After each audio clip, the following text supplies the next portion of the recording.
참 비상한 일입니다. 오늘 사실은 이 말씀을 가지고 설교를 하려고 지난주 초에 준비하지는 않았습니다. 지난주 초에는 다른 본문의 말씀을 가지고 준비를 하고 있었는데 제가 다른 모임에 참여했다가 이 말씀의 간단한 용어들이 잘 이해가 안 돼서 본문에 해석하는데 조금 어려움이 있는 걸 보고 이 말씀을 성도들과 나눠야 되겠다 이렇게 생각했습니다. 그러다가 코로나19 사태가 이제 확산 일로로 사실은 바뀌어지고 또 그 중심에 신천지라고 하는 이단이 있다는 것을 들었는데 그래서 이걸 어떻게 해야 되나 했습니다. 오늘 제가 최대한 신천지 이야기를 하지 않으려고 합니다. 그럼에도 불구하고 이야기를 할 수밖에 없는 게 신천지에서 가장 핵심 본문으로 여기는 본문 중에 하나가 지금 이 본문입니다. 등불의 비유. 신천지가 비유를 통해서 말씀을 전한다 이러는데 그 사람들이 이렇게 얘기하죠. 신천지만 비유의 의도를 알 수 있다 이렇게 말합니다. 말도 안 되는 소리고요. 그리고 그 내용을 왜곡하죠. 그렇게 풀어서 하나님 나라의 비밀을 알았는데 이만희가 보혜사 성령입니까? 어떻게 그가 하나님입니까? 그리고 교리적으로 이렇게 말하죠. 그 비밀을 풀어서 가진 사람들이 복음을 긴급하게 전해야 되기 때문에 추수꾼으로 전국에서 활동하게 되는데 그래서 14만 4천 명이라고 하는 정말 구원받은 숫자가 완성되었을 때 계시록에 나와 있는 숫자죠. 그건 상징입니다. 근데 그 사람들은 문자적으로 풀어요. 그래서 그 사람들이 완성됐을 때 새하늘과 새 땅 신천지가 도래한다고 믿는 게 신천지예요. 제가 너무 간단하게 정리를 했습니다만 이번 주 오늘 오후에 우리 목자님들을 통해서 여러분들에게 궁금한 분들이 있을지 몰라서 배포하겠습니다. 저희가 신천지를 여러 번 다뤘어요. 목자님들과 함께. 그래서 그 준비한 파일들을 목자님들을 통해서 목원들에게 나누도록 하겠습니다. 제가 왜 이 얘기를 하냐면 이 비유는 하나님 나라의 비밀을 펼쳤지만 당대에는 제자들 지금은 믿음 안에서 주님 앞에 서려고 하는 우리 모두에게 열려진 겁니다. 그 사람들 14만 4천이 채워지는 것 그러면 신천지가 임한다 그랬는데 그 사람들 지금 모이는 숫자가 30만이라고 합니다. 14만 4천이 훨씬 지났죠. 2005년 6년 어간에 지났어요. 그 다음엔 어떻게 했을까요? 비유로 또 얘기합니다. 알곡과 가라지 진성교인과 아닌 사람을 가리기 위한 하나님의 작업이 계속되고 있다. 계속된 긴장을 통해서 잘못된 미혹으로 계속 빠져들게 했습니다. 저는 이게 야비했던 게 어떤 거냐면 다른 이단과 다르게 다른 이단들은 세상에 있는 다수의 사람들을 현혹합니다. 그런데 교회를 무너뜨리는 이단이 있었어요. 60년대 70년대 한국을 광풍처럼 휩쓸었던 구원파, 죽은 유병헌으로 대표되는 그 구원파가 있었고요. 지금도 존재하죠. 그리고 2000년대 들어서는 신천지입니다. 문제는 교회를 파괴하는 것도 심각한 문제인데 교회도 반성해야죠. 말씀에 대해서 제대로 가르치거나 훈련되지 않았기 때문에 이런 사람들이 와서 미혹할 때 당해서 넘어가는 겁니다. 또 하나는 뭐죠? 이 사람들의 심각한 문제가 이번에 드러난 건 반사회적이기까지 하다는 것입니다.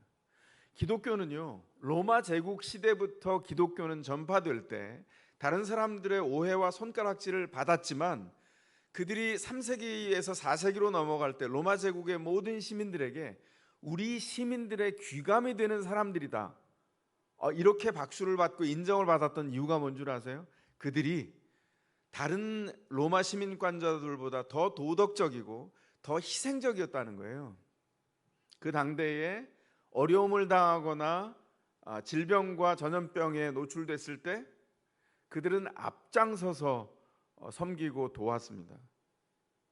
이게 왜 중요하냐면 그래서 4세기가 되었을 때 주후 313년이 되었을 때 로마가 기독교를 국교로 정하게 되는 일들이 벌어지죠.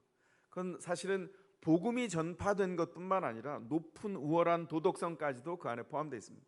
그러니까 예수를 믿는다는 건 참된 진리를 따라 살다가 덤으로 도덕적인 그 사회의 일원으로서 도덕적인 기여까지 하는 사람들이었다는 거예요. 역사가 증명한 겁니다.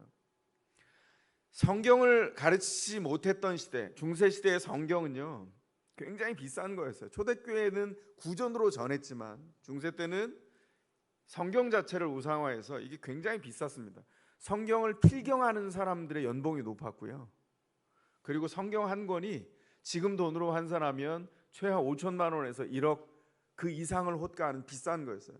수도원에 철장 안에 성경을 두고 손을 집어넣어서 교회 오는 사람들이 그것도 읽을 수 있는 사람은 성경을 넘길 수 있었습니다. 수도원의 성경이 중세 때 한 권밖에 없는 수도원도 있는 거 아세요? 그랬던 귀한 성경입니다. 그러니까 반대로 어떤 일이 벌어졌냐면 성경이 제대로 가르쳐지지 않는 거예요. 그래서 몽골이 유럽을 침공해 갈 때 헝가리를 침공해 들어갔을 때 굉장히 놀랐습니다. 왜냐하면 몽골 군인들이 심리전을 썼거든요. 다중을 죽이지 않고요. 서양에서는 듣도 보도 못한 너무 깜짝 놀랄 만한 큰 소리가 나는 뭔가를 쏴댔어요. 그게 소위 대포를 쐈는데 화약을 사용해서 그걸 공포타처럼 쏴서 일부의 사람들을 죽이면 사람들이 다 그 성에서 도망가서 다음 도시로 다 퍼져나가서 몽골군의 공포가 온 나라에 전파가 된 거예요. 그 다음엔 어떤 일이 벌어졌는지 아십니까? 교회 역사에 기록된 아주 수치스러운 기록이 남았어요. 헝가리에 있던 그 다음 도시들에서 신자들이 어떻게 반응을 했냐면 교회에 구원이 있다고 가르침을 받았기 때문에 교회로 예배당으로 다 몰려들어서 예배당이 꽉 찼습니다. 더 이상 들어갈 수 없다 판단한 교인들이 문을 닫고 걸어 잠그기까지 했어요. 그런 이기적인 행동까지 했습니다. 문을 걸어 잠궜으니 어디로 갑니까? 교회는 왔는데 사람들이 사다리를 놓고 기어서 교회당 지붕으로 올라가기 시작했어요. 교회가 구원이 있다고 믿었기 때문에 많은 사람들이 지붕에 올라가서 지붕이 그 무게와 하중을 견디지 못하고 지붕이 무너져 내려서 몽골군에 의해서 죽은 사람보다 교회당이 무너져 내려서 압살을 당해서 죽은 사람이 숫자가 초기에 더 많았다는 거예요. 교회의 슬픈 역사입니다.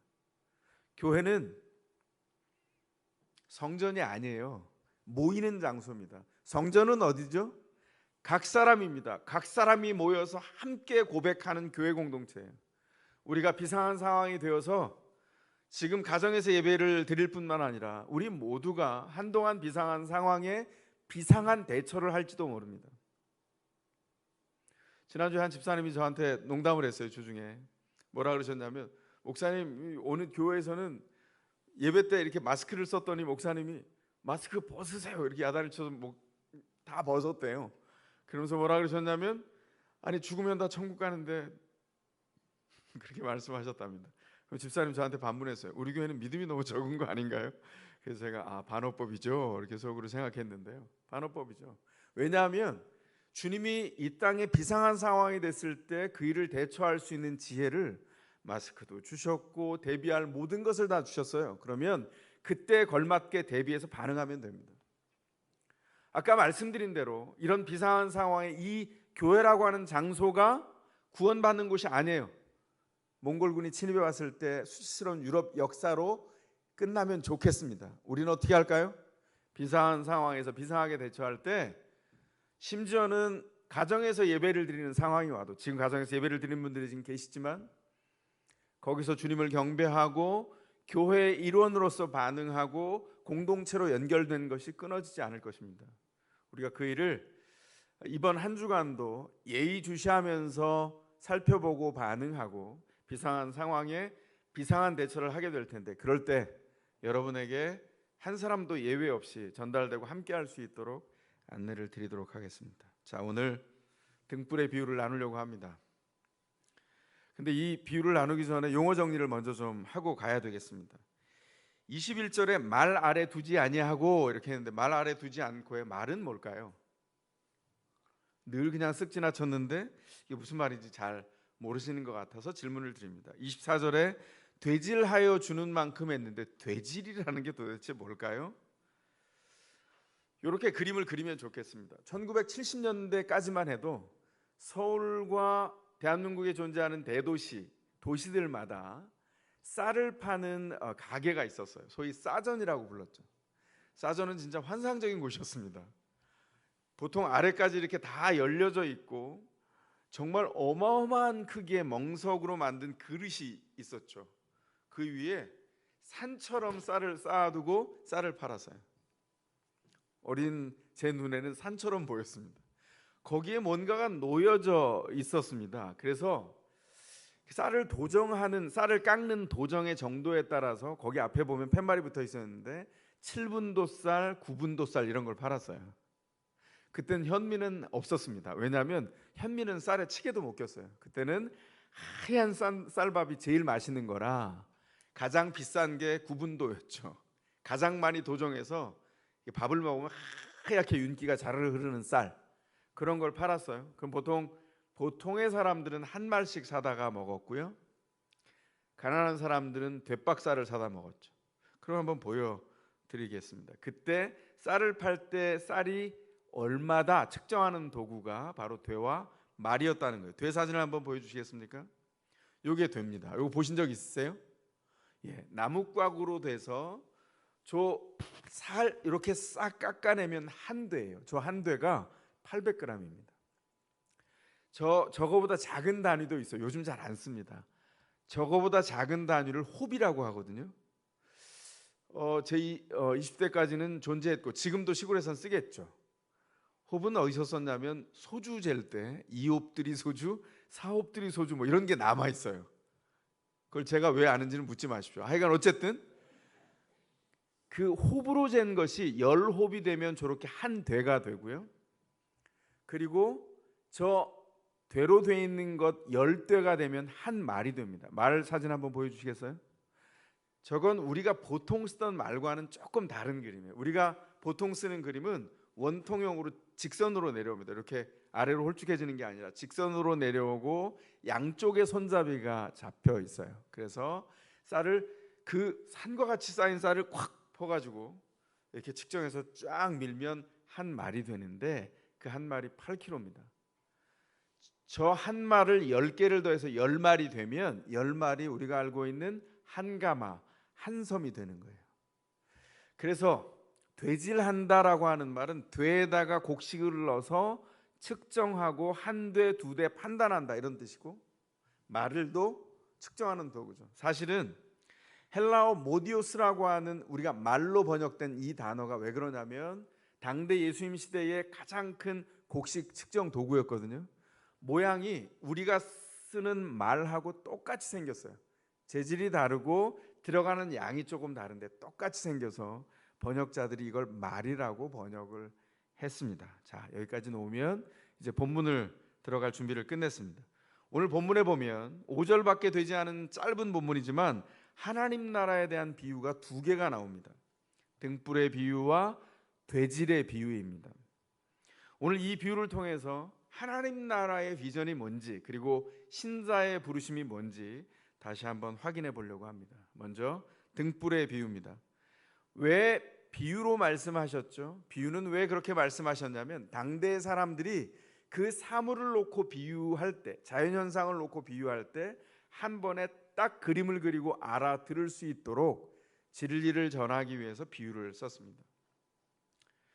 자, 요 사진이 어떤 사진인지 한번 좀 감별해 주시기 바랍니다. 사진을 좀 보여주시겠어요? 이거 무슨 사진이죠? 남북한 밤 풍경 사진입니다. 위성으로 찍은. 남한 확실히 어딘지 알겠죠, 그죠? 왜냐하면 남한은 밤이 되면 불야성이 돼요. 저기 울릉도까지 불이 환하게 켜져 있습니다. 저 끝에 대청도도 켜져 있네요. 북쪽은 깜깜합니다. 전기 사정이 좋지 않아서 대부분 불이 켜 있지 않은 어둠 그 자체의 모습입니다. 탈북자들이 이렇게 얘기하는 얘기를 들었습니다. 남한에 오면 놀라는 게 있대요. 그게 뭐냐면 모든 곳에 매일같이 전기가 공급된다는 것이죠. 그래서 남한에 살다가 이 탈북자들이 정전이 된 날을 맞이한 거예요. 우린 정전이 되면 생각하죠. 전기가 나갔네. 아파트에서 불이 나갔나? 변전 장치가 뭐가 잘못됐나 보다. 그냥 단박 알아요. 그리고 자주 있는 일도 아니고 놀라지 않습니다. 그런데 탈북자들은 반응이 사뭇 달랐습니다. 정전이 되는 그때 그 짧은 시간 동안에 깊은 공포심이 들었다는 거예요. 왜일까요? 첫 번째 떠올린 생각이 뭘까요? 전쟁이 났나? 이렇게 생각을 했다는 거예요. 참 많이 다르죠. 그 짧은 정전이 된 순간 죽음의 공포에 시달리게 되었다. 탈북자들이 그렇게 얘기하는 소리를 들었습니다. 그들에게 빛은 자유와 희망의 상징입니다. 우리들에게 빛은 무엇의 상징입니까? 오늘 본문에 보면 사람이 등불을 가져다가 등경 위에 둔다 이렇게 우리 주님이 말씀하실 때 당시 사람들은 이 말을 단번에 딱 알아들었습니다. 왜 단번에 알아들었죠? 자기들이 매일 하는 일이거든요. 밤마다 집을 밝히기 위해서 등불을 켭니다. 그런데 등불은 귀한 거예요. 모든 곳에 촘촘히 놓지 않았습니다. 보통 공간 하나에 방 하나에 등불 하나를 켰단 말이에요. 그래서 등불을 켜면 가장 높은 곳에 효과적으로 그 장소를 비추기 위해서 두었다는 것이죠. 그 높은 곳에 둔 장치가 뭐냐? 등경입니다. 등경 사진을 한번 보여주시겠어요? 이게 등경입니다. 굉장히 높다랗죠? 등불을 켜면 3살 박이 아이도 압니다. 저 등경 위에 등불을 갖다 놓는다. 그런데 오늘 비유에 보면 그렇지 않은 사람들이 있다고 표현합니다. 오늘 비유에서 등불의 비유에서 등불은 누굽니까? 진리의 빛 되신 예수 그리스도 자신을 가리키고 있습니다. 하나님은 예수 그리스도라고 하는 등불을 세상에 보내셨습니다. 그래서 어둠을 몰아내고 빛의 자녀로 살도록 선물을 주시기를 원하셨어요. 여러분은 구원받을 때 구원의 그림을 어떻게 그렸습니까? 저는 이렇게 그렸습니다. 너무 어두워서 몸부림을 치면서 출구를 찾는데 출구를 찾을 수 없는 감옥에 갇힌 것 같았어요. 그런데 어느 날 주님께서 제 인생에 찾아오셔서 밖에서 문을 여셨습니다. 그랬더니 빛이신 주님의 빛이 어두운 제 인생 안으로 확 쏟아져 들어왔는데 그 전에 제가 그토록 지우고 싶었던 그 어둠은 그렇게 지워지는 게 아니라 주님이 저를 찾아오셨을 때 그 빛을 만날 때 지워진다는 것을 발견하게 됐어요. 그 빛을 발견하고 빛 대신 주님께 나아갔습니다. 그게 구원의 그림입니다. 성경이 말하고 있는 빛 대신 주님이 이 땅에 오셔서 우리를 구원한 구원의 그림도 동일합니다. 등불을 등경 위에 두는 이유가 뭐죠? 빛은 등불을 켜는 순간 숨기기 위한 것이 아니라 밝히기 위해 쓴다는 것입니다. 불빛이 방 안에 골고루 퍼져야 되죠. 그래서 등불을 켜서 말 아래 두지 않습니다. 8kg 담아내는 이 곡식 측정하는 도구를 뒤집어 엎어서 등불을 킨 다음에 그 안에다가 등불을 밝히는 사람, 숨기는 사람은 없다는 거죠. 바보 같은 짓이죠. 등불을 켜서 침대 아래에다 두는 사람 없다는 거죠. 정말 지혜 없는 짓이기 때문입니다. 그 당대 3살 박이 어린아이도 다 하는 일이에요. 근데 왜 우리 주님께서 이토록 당연한 일을 가지고 비유를 드실까요? 사람들이 일상의 세계에서 자기가 사는 동안에 매일 밤이 오면 그 당대 사람들이 등불을 잘도 켜고 그 등불을 자동적으로 등경 위에 놓아서 잘 밝히는데 예수를 만난 신자들이 마치 등불을 켜서 말 아래 숨겨두고 침대 밑에 두는 것처럼 지혜 없이 산다는 거예요. 우리 주님이 우리에게 주신 사랑 어린 경고가 이 안에 들어있습니다. 신자가 누구죠? 아까 말씀드린 대로 예수를 믿고 구원을 얻어서 그 임재 가운데 사는 사람들입니다. 그런데 신자들이 많은 순간 주님을 자랑하지 않고 주님의 빛을 받았는데 그 빛을 받은 자로 살지 않고 빛을 숨겨두는 사람처럼 우매하고 어리석게 살아가는 때가 너무나 많다는 겁니다. 문제는 뭐냐면 이미 빛을 누린 사람인데도 자신도 어둠 속에 머물고 있고 누군가에게도 빛을 전해주지 않아서 그들도 절망적인 어둠 가운데 머물게 한다는 겁니다. 이렇게 반문할지 모르겠어요. 아니 예수를 믿는 사람 중에 이런 사람이 어디 있습니까? 근데 주님이 뭐라 그러신다고요? 우리가 이런 어리석은 사람이라고 얘기한다는 겁니다. 이 등불의 비유는 우리의 자화상이에요. 우리의 모습이라고 얘기합니다. 우리 이 자화상과 이 모습에 대해서 주님이 경고하는 비유가 등불의 비유입니다. 그렇다면 생각해 봐야죠. 왜 우리가 예수 그리스도라고 하는 구원의 빛을 받고 빛의 사람으로 부름 받았는데 빛을 숨기게 될까? 첫사람을 거슬러 올라가 생각하면 헤아리기가 쉽습니다. 아담과 하와가 동산에서 하나님의 얼굴을 피하여 숨었습니다. 언제 숨었죠?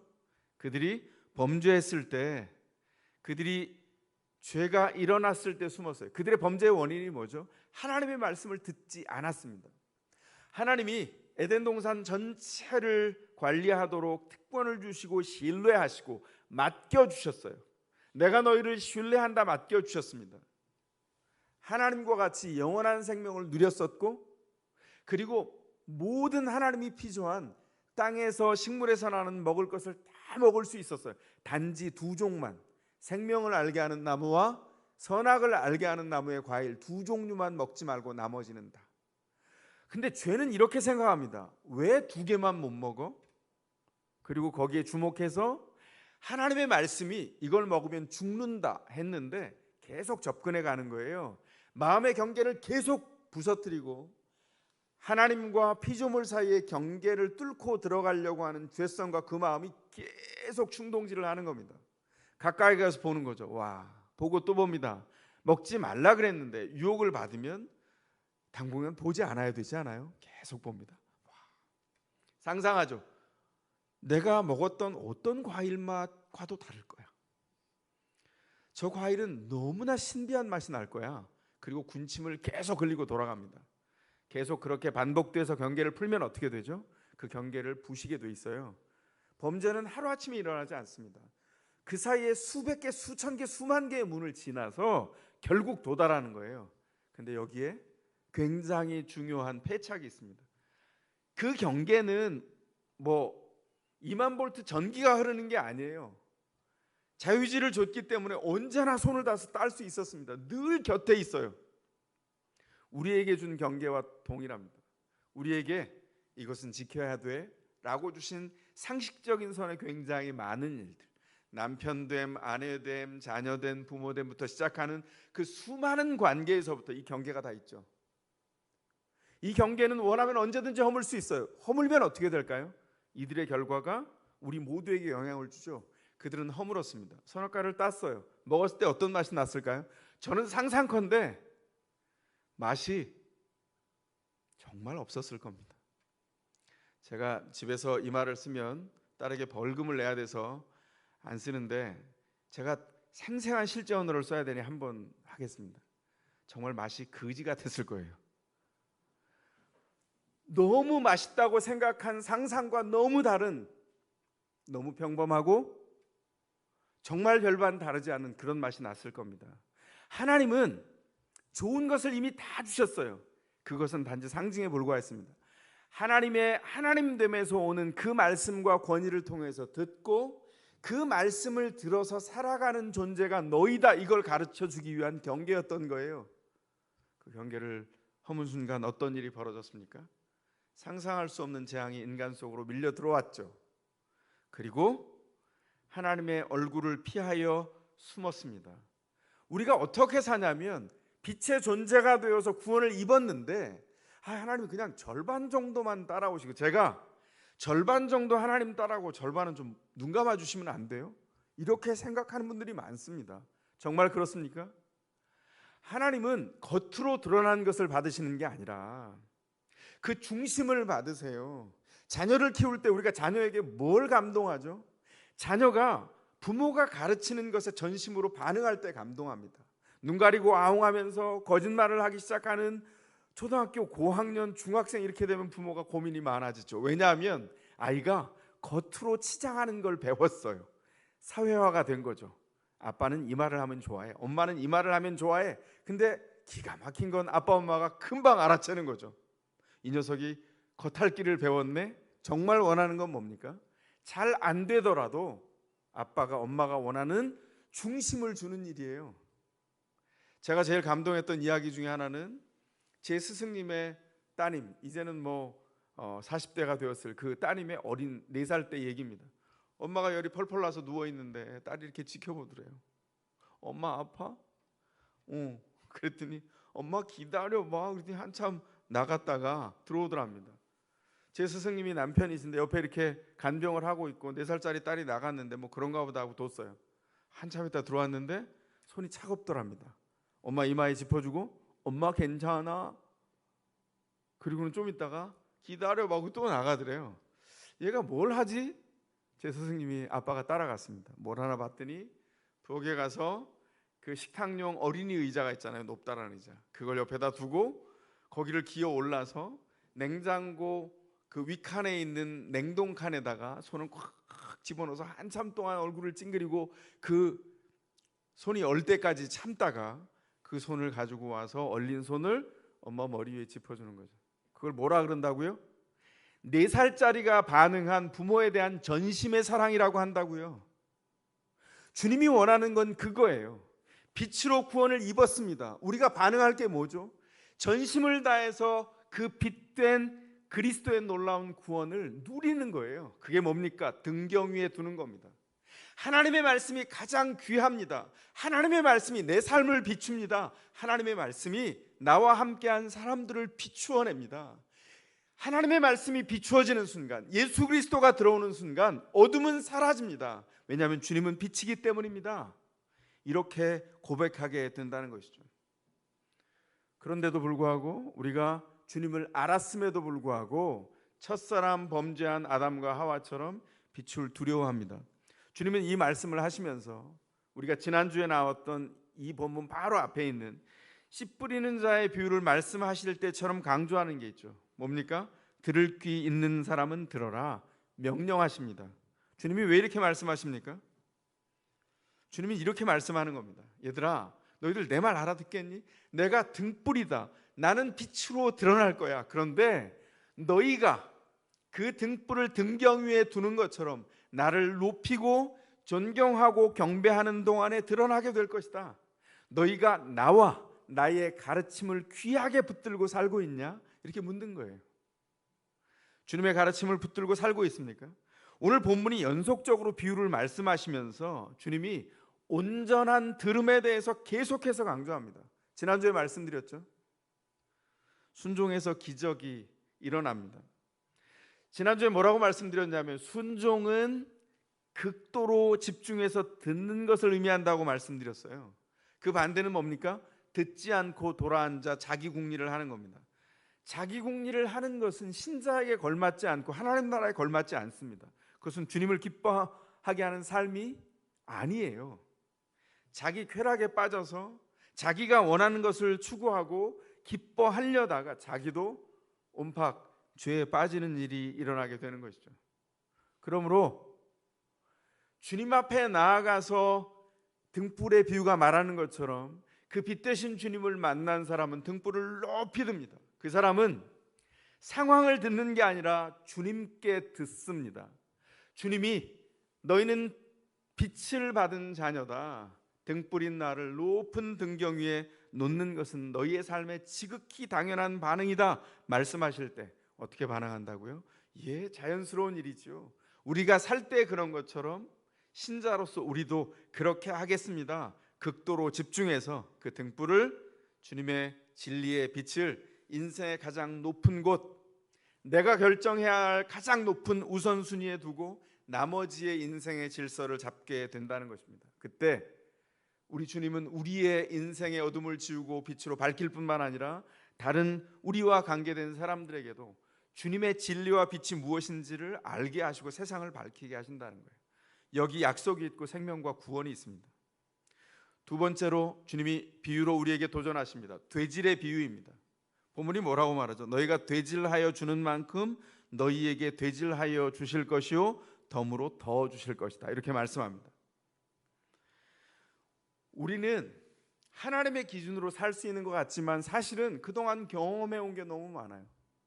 경험을 통해서 경험치가 생겼고 직관력이 생겨서 상황을 만날 때마다 우리는 주님의 기준으로 살기보다 자기 기준에 갇혀서 자기 기준으로 결정하는 때가 얼마나 많은지 모릅니다. 그래서 우리가 보는 만큼 세상이 좁거나 넓다고 생각하는 것은 너무 당연한 거죠.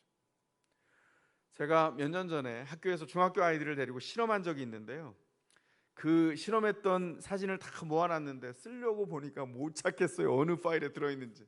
그래서 제가 인터넷에서 찾았는데 파일을 보여드리겠습니다. 이거 뭔지 아세요? 저렇게 꽃가를 위에다 쓰는 게 아니라 얼굴 전체를 가리고 써서 꽃갈 끝에 작은 구멍을 남겨두고 꽃갈을 쓰기 전에 앞에 100m 앞에 목표 지점이 있다는 걸 가르쳐주고 꽃갈을 다 쓰게 합니다. 그럼 목표 지점까지 오게 하는데 몇 명이 나올까요? 10명이 달려가면 10명 다 도착 못합니다. 가까이 오는 애와 멀리 오는 애의 차이가 있을 뿐이고, 그리고 공통점은 다 자빠지고 넘어지고 삐뚤빼뚤 걸어가게 된다는 거예요. 왜 그럴까요? 사람은 보는 만큼 가게 돼 있습니다. 주님이 뭐라고 말씀하시냐면, 너희에게 측정할 만한 되가 있는데 그 되는 너희의 경험이나 너희의 직관이 아니라 나의 말씀이다, 이렇게 말씀하는 거예요. 여기 되지를 한다고 돼 있는데, 이 되질은 자기가 가지고 있는 삶의 기준입니다.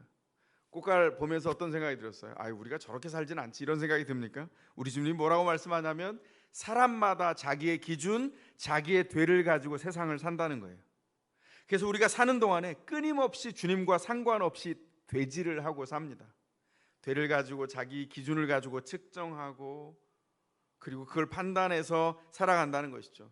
이런 우리에게 주님께서 사랑 어린 경고를 또 하십니다. 주님의 기준을 선택하지 않는 한 우리가 우리 되질의 판단이라고 하는 그 감옥에서 빠져나올 수가 없다는 거예요. 이 비유를 보면 사복음서 다른 곳의 비유가 생각납니다. 어떤 비유가 생각나냐면, 마태복음 25장에 나와 있고 누가복음 19장에 나와 있는 달란트의 비유입니다. 사실은 이 되질의 비유는 마가복음판 달란트의 비유입니다. 달란트의 비유에 보면 어떤 얘기가 나오죠? 1달란트, 2달란트, 5달란트 받은 사람이 거기 나와요. 질문합니다. 왜 다르게 주셨죠, 주님이? 왜 어떤 사람은 1달란트인데 어떤 사람은 5달란트입니다. 왜냐하면 1달란트에 비해서 5배잖아요. 왜 누구는 더 많이 주고 누구는 적게 줄까요? 마태복음에 의하면 성경은 이렇게 얘기합니다. 불공평한 편애를 통해서 준 게 아니라 각 사람의 능력을 따라 주셨다. 그리고 5달란트, 2달란트 받은 사람은 이렇게 반응합니다.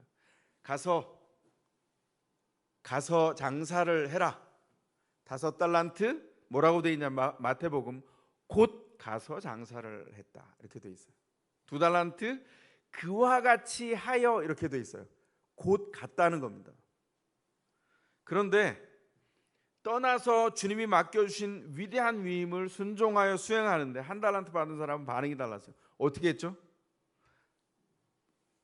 저 옆에 있는 사람 5달란트, 2달란트, 뭐 많이 받은 사람이 많이 하겠지 뭐. 그리고 본인은 땅을 파고 1달란트를 묻어놓고 그냥 놀았어요. 주인이 돌아왔습니다. 2달란트, 5달란트 받은 사람은 배나 증식했는데 1달란트는 이렇게 얘기하죠. 주인에게 와서 땅을 파고 1달란트를 그대로 가지고 옵니다. 그랬더니 왜 이렇게 했냐고 물어봐요. 1달란트 받은 사람이 대답합니다. 주인은 심지 않은 데서 거둘 수 있는 사람이라고 저는 생각했습니다, 이렇게 말하죠. 주인은 굳은 분이어서 심지 않은 데서 거두고 뿌리지 않는 데서 모으는 줄을 제가 알았습니다, 이렇게 대답합니다. 그 대답에 대한 주님의 응답이 뭐죠? 악하고 게으른 종이에요. 왜 악합니까? 여기서 이 달란트의 비유의 핵심이 드러납니다. 이 되질의 비유의 핵심도 드러나죠. 이 사람이 왜 이렇게 생각했을까요? 하나님의 기준이 아니라 자기의 되를 가지고 되질을 했기 때문입니다. 이 되질의 비유와 달란트의 비유의 핵심은 받은 것이 얼마나 많으냐를 측정해서 다른 사람과 비교하도록 주신 게 아니라, 그 받은 것을 통해서 위임해 주시는 하나님이 얼마나 위대하고 그분이 우리를 얼마나 신뢰하고 있는지를 반응하기 위한 거예요. 이 되질은 그래서 자기 경험을 통해서 할 수 있는 게 아니라 성경에 나타난 대로 하나님이 누구인지를 알아가기 위한 정말 극도의 집중을 가지고 주님 앞에 나아가야 됩니다. 5달란트, 2달란트 받은 사람은 달란트를 많이 받아서 순종한 것이 아니라 주인이 맡겨준 그 위탁이 얼마나 위대하고 그 하나님이 하나님 나라를 위해서 우리에게 어떤 신뢰를 주셨는지를 알기에 그 사랑에 반응한 거예요. 전혀 다른 얘기죠. 1달란트 받은 사람은 계속해서 비교했습니다. 자기 마음대로 되질했어요. 이 사람이 고약한 이유는 하나님을 본 것이 아니라 곁에 있는 사람을 봤습니다. 끊임없이 사회가 통념으로 생각하는 이만큼을 벌어야 내가 사회에서 행세 좀 하지, 이런 걸 봤다는 거예요. 근데 기가 막힌 건 이거죠. 이게 만약에 1달란트와 5달란트를 비교하면 5달란트가 5배니까 많죠. 그런데 1달란트가 어느 정도의 금액인 줄 알면 얘기는 전혀 달라집니다. 1달란트가 34kg거든요. 금 34kg면은요, 우리 돈으로 어림잡아도 20억이 훨씬 넘어요. 그러니까 어린아이의 기준으로 하면 많다입니다. 뭐 이렇게 많은 걸 맡겨주셨지? 이렇게 많게 신뢰하시는 거야? 내가 이렇게 평범한데 주님이 나를 이렇게 위대한 존재로 본 거야? 이렇게 말씀하는 거예요. 이 비유에 우리 모두가 들어있습니다. 우리 모두는 적어도 1달란트를 받았거나 2달란트나 5달란트를 받은 사람이에요. 우리가 되를 받았습니다. 그것은 옆에 있는 사람들을 판단하고 측정하라는 것이 아니라 하나님이 얼마나 대단한 것을 주셨고 위임해 주셨는지를 판단하라는 거예요. 아담과 하와가 범죄하고 실수한 이유가 뭐라고요? 그 스스로 돼지를 했어요. 이거 너무 대단한 거니까 안 주는 거야. 생명나무 선악과 열매를. 그리고 유혹에 집중하여 따라가다가 경계를 허물었죠. 범죄하고 말았습니다. 아무것도 없는 것에 목숨을 걸고 파국이 일어났어요. 이거보다 헛된 것이 어디 있습니까? 회복하는 방법이 뭡니까? 주님이 주신 대로 되지를 하는 것입니다. 그러면 어떻게 하신다고요? 주님께서 뭐라고 약속했습니까? 가지지 못한 사람은 가진 것마저도 빼앗기지만 가진 사람은 더 받게 될 것이다, 이렇게 말씀합니다. 너희가 하나님의 신뢰를 분명히 알고 그것을 가슴에 붙들고 너희의 작아 보이는 일상 안에서 생명의 증식 활동이 계속 일어난다면 그 일어난 결과를 통해서 넌 위대한 하나님을 보게 될 텐데, 네 신뢰가 맞다. 하나님은 너를 대단히 귀하게 여기시고 작아 보이는 너의 일상을 통해서 하나님 나라의 운동은 계속될 거라고 얘기한다는 것이죠. 이것이 주님께서 우리를 부르신 하나님 나라의 운동의 초청입니다. 예수 그리스도를 통해서 구원을 받아서 하나님 나라의 상속자가 다 됐어요. 그때부터 우리가 기준이 달라졌습니다. 우리의 기준은 어디에 있습니까? 하나님께 있습니다. 하나님이 우리의 삶의 기준이고 하나님의 말씀이 우리의 기준이기 때문에 하나님의 되를 가지고 되지를 시작합니다. 하나님, 저를 이렇게 귀한 존재로 부르셨어요. 그러면 그리스도를 만난 빛된 생애 이후에는 다르게 살겠습니다. 등불은 등경 위에 올려두겠습니다. 주님이 제 인생의 우선순위 1번이십니다. 주님 먼저, 그리고 다른 사람을 두 번째 자리에 두겠습니다. 주님을 먼저 사랑하고 이웃을 두 번째로 사랑하겠습니다. 어느 선교단체의 빛된 구호입니다. 전 기가 막히다고 생각이 돼요. 하나님께서 하나님 나라의 사명을 우리에게 주셔서 우리로 판단케 하셨습니다. 그 판단은 하나님이 얼마나 귀한 분인가를 알아보는 측정 도구입니다. 이 말씀 여러분과 제 손에 허락하신 하나님의 되입니다. 되지를 합시다. 성경을 이 측정 도구로 써서 하나님이 얼마나 위대한 분인지를 깨닫고 알고 세워져 갑시다. 우리 별 볼 일 없는 존재잖아요. 그런데 어느 지점에서 위대해지냐면 주의 말씀을 통하여서 이 측정 도구로 되지를 하기 시작할 때 하나님이 얼마나 위대한 분인지를 알고 그분을 경배하기 시작한 우리의 소소해 보이는 일상 안에서 우리의 삶의 모습과 자세와 시선과 남들과 대하는 우리의 마음의 태도가 달라지게 된다는 것이죠. 하나님이 누구인지를 헤아리는 말씀을 통해서 우리에게 주셨습니다. 이 돼지의 비유를 시작하면서 주님은 24절에 이렇게 말씀하셨죠. 너희는 새겨들어라. 돼지의 기준이 사람이나 경험이 아니라 하나님에 대해 말씀이기에 말씀을 귀히 여기고 새겨듣고 말씀을 통하여 너의 삶을 깎아내고 더하면서 주님을 찾아서 닮아가는 열망을 가져라. 이렇게 잘 듣고 순종의 길을 걷는다면 어떤 일이 벌어진다고요? 그 풍성한 말씀의 약속을 우리가 받게 되죠. 하나님이 누구인지를 알게 됩니다. 하나님이 누구인지를 아는 순간 이전에 없었던 새로운 기쁨이 거기서 발생하기 시작합니다. 똑같은 상황인데 그전에는 절망할 수밖에 없었고 늘 두려워했는데 주님의 되를 통해서 다시 봤더니 그 상황은 기뻐할 상황이었다는 거예요. 그 상황은 평안의 상황이었다는 겁니다. 주님이 우리를 그렇게 초청해 가시는 권능의 약속과 초청이 거기 있는 것을 발견하죠. 기쁨의 생애를 시작해야 되지 않겠습니까? 주님의 되를 간직한 하나님 나라의 비밀을 가진 모든 사람들이 이 초청 가운데 있다는 것입니다. 그 이후에 일어나는 모든 생명 있는 일은 이 되를 간직한 사람들에게 주어지는 하나님의 선물입니다. 우리가 이렇게 얘기합니다. 이 땅에 살면서도 축복을 누리기를 원합니다. 그 축복은 하나님이 얼마나 대단하고 위대한 분인지를 드러내는 증명까지 우리에게 허락하시는 축복입니다. 돈을 벌고 깔고 앉아서 평생을 살고 영원히 살도록 돈을 버는 게 아니잖아요. 그래서 돈은 우리의 등불일 수 없습니다.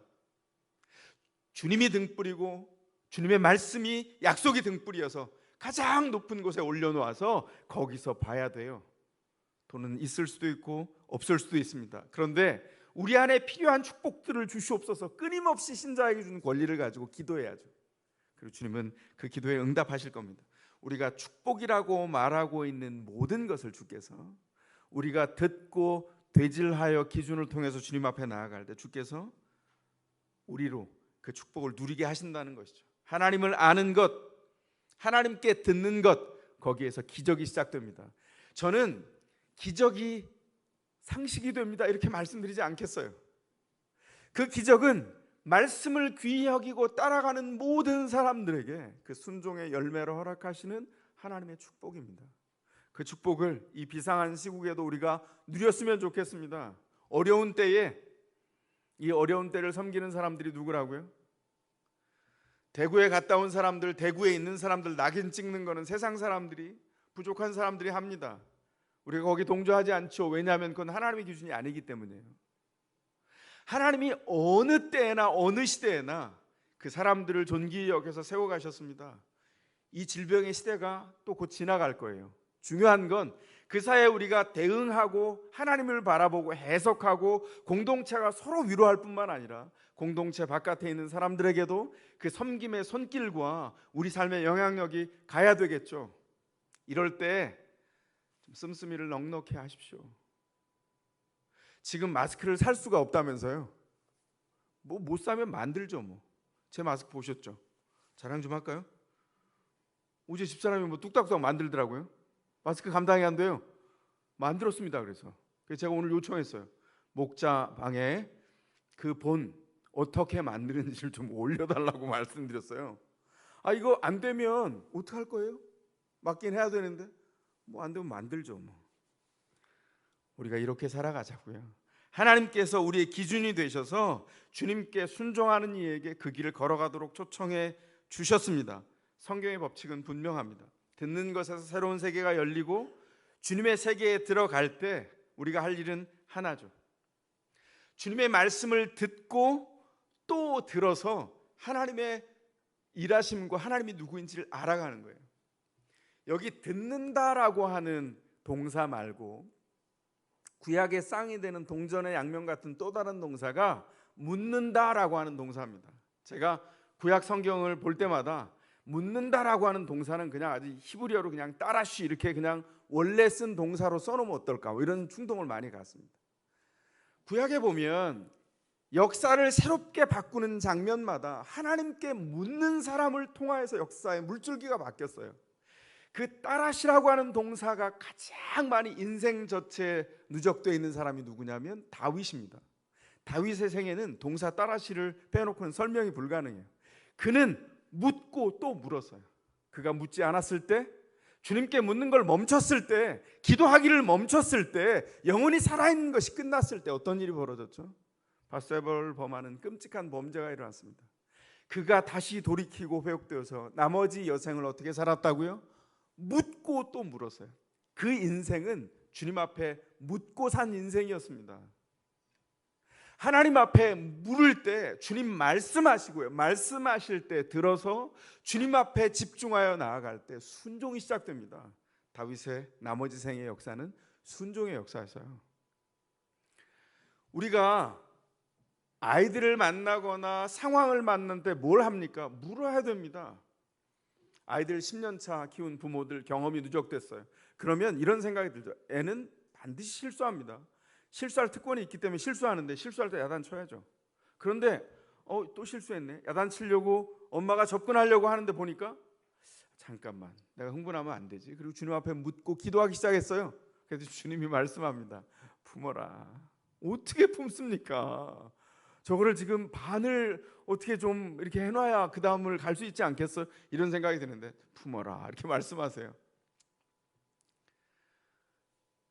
그러면 마음을 주님 앞에 듣고 또 들어서 마음을 고치고 아이를 품기 위한 시간을 보내죠. 왜 그렇게 됐어? 이렇게 묻는 거죠. 그리고 아이의 이야기를 듣고 부족하지만 마음으로 품는 겁니다. 아이들이 큰다면 꼭 이렇게 얘기해요. 아유, 그때 우리 엄마 잔소리 그 잔소리로 내가 컸지. 그때 평생 한 번 있는 기회인데 어머니들에게 부탁합니다. 생애에 한참 지나가다가 언젠가 그런 날이 올 거예요. 그럼 준비하고 있다가 이렇게 하는 거죠. 내가 너한테 하고 싶은 말 100분의 1도 안 했어.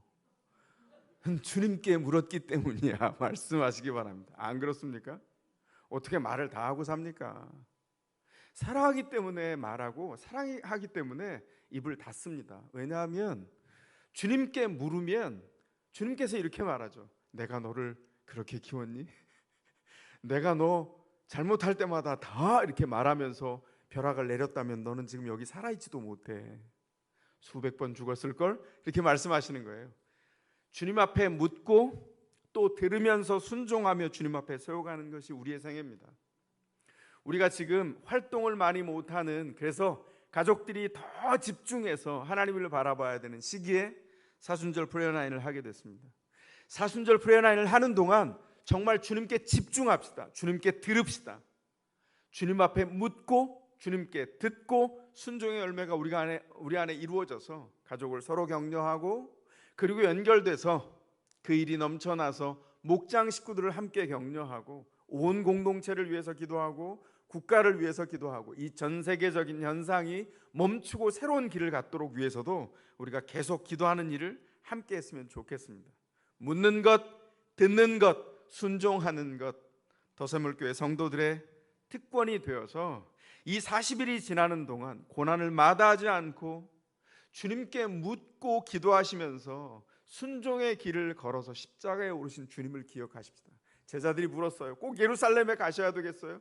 누가복음판 대화입니다. 주님 뭐라 그러셨죠?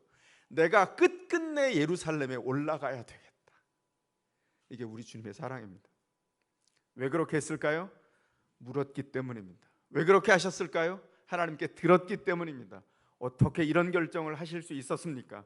하나님께 순종했기 때문입니다. 이 40일 동안 우리의 되질이 주님의 되를 통해서 기준이 바뀌어지고 우리 삶의 우선순위가 그 등불이 높이 등경 위에 올려지는 하나님이 제일 우선순위에서는 그런 축복이 이 40일 동안 있어서 우리의 등불이신 주님을 가장 높은 자리에 두고 주님을 기준으로 하여서 묻고 들으며 순종의 열매를 맺으면서 여기 사순절 프레어나인 맨 위에 걸려있는 것처럼 예수의 복음을 믿고 누리고 나누는 일상이 우리 삶을 통해서 우리가 만족할 뿐만 아니라 모든 이에게 나눠지는 축복이 우리 가운데 있기를 원합니다.